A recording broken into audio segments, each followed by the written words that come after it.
ప్రభుత్వం కాంగ్రెస్ ప్రభుత్వం సిట్టు విచారణకు మాజీ మంత్రి హరీష్ రావు హాజరైన సందర్భంలో తెలంగాణ భవన్లో BRS party working president KTR తో మా మహేశ్వరం ముద్దుబిడ్డ సబితమ్మ నమ్మిన బంటు అనుచరుడు ఆర్కల కామేష్ రెడ్డి మరియు బీఆర్ఎస్ పార్టీ సీనియర్ నాయకులు హాజరు కావడం జరిగింది.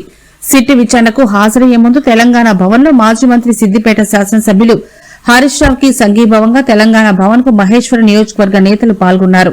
బీఆర్ఎస్ పార్టీ సీనియర్ నాయకులు మీర్పేట్ మున్సిపల్ కార్పొరేషన్ అధ్యకులు ఆర్కల కామేష్ రెడ్డి ఆధ్వర్యంలో బీఆర్ఎస్ పార్టీ మహేశ్వర నియోజకవర్గం నాయకులు భారీ ఎత్తున తెలంగాణ భవన్ కి చేరుకుని జై హరీష్ రావు అనే నినాదాలతో వారికి సంఘీభావం తెలిపారు.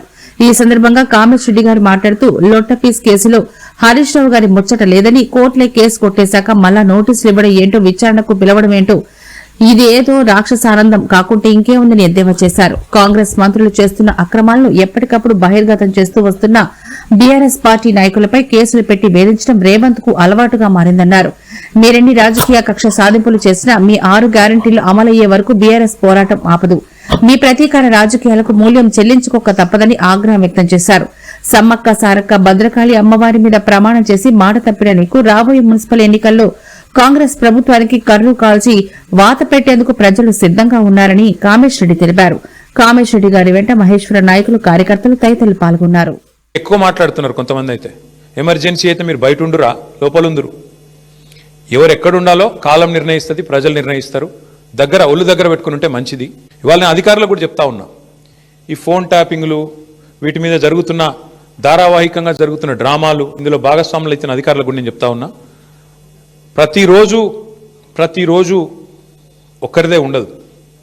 ఇంకో 2-2.5 ఏళ్లలో మళ్ళీ మా ప్రభుత్వం తప్పకుండా వస్తుంది. మీకు తెలుసది, ప్రజల మూడు మీకు తెలుసు. మన గ్రామ పంచాయతీ ఎన్నికలు చూసినారు, మీకు తెలుసు. ఇవాళ ఎన్నికలు పెడితే రాష్ట్రంలో ఏం ఫలితం వస్తుందో కూడా అధికారులకు తెలుసు. నేను వారికి చెప్తా ఉన్నా, మేమెన్నడూ గత 10 ఏళ్లలో ఇట్లా అధికారాన్ని దుర్వినియోగం చేయలేదు, ఎక్కడా చేయలేదు.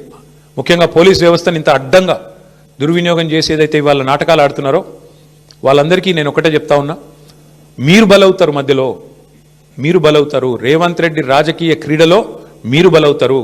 మొన్నెట్లయితే కాంగ్రెస్ పార్టీ అంతర్గత కుమ్ములాటల్లో, ఆధిపత్య పోరులో జర్నలిస్టులు బలైనారో, రేపు నేను చెప్తున్నా, మీరు భాగస్వాములు అయితే అధికారులు మీరు బలవుతారు.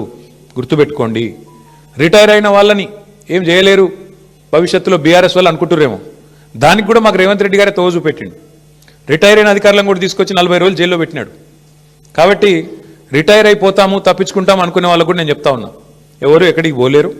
ఇప్పుడు ఎవరెవరైతే రేవంత్ రెడ్డి గారు ఆడిచ్చినట్టు ఆడుతుండ్రో, అక్రమమని తెలిసి కేసులు పెడుతుండ్రో, అక్రమమని తెలిసి అడ్డదారులు దొక్కుతున్నారో, ఈ టైప్లో ఆయన ఆడిచ్చినట్టు ఆడితే మాత్రం మీకు కూడా తప్పకుండా భవిష్యత్తులో మరి చట్టపరంగా, న్యాయపరంగా మీకు కూడా ఇబ్బందులు ఉంటాయి.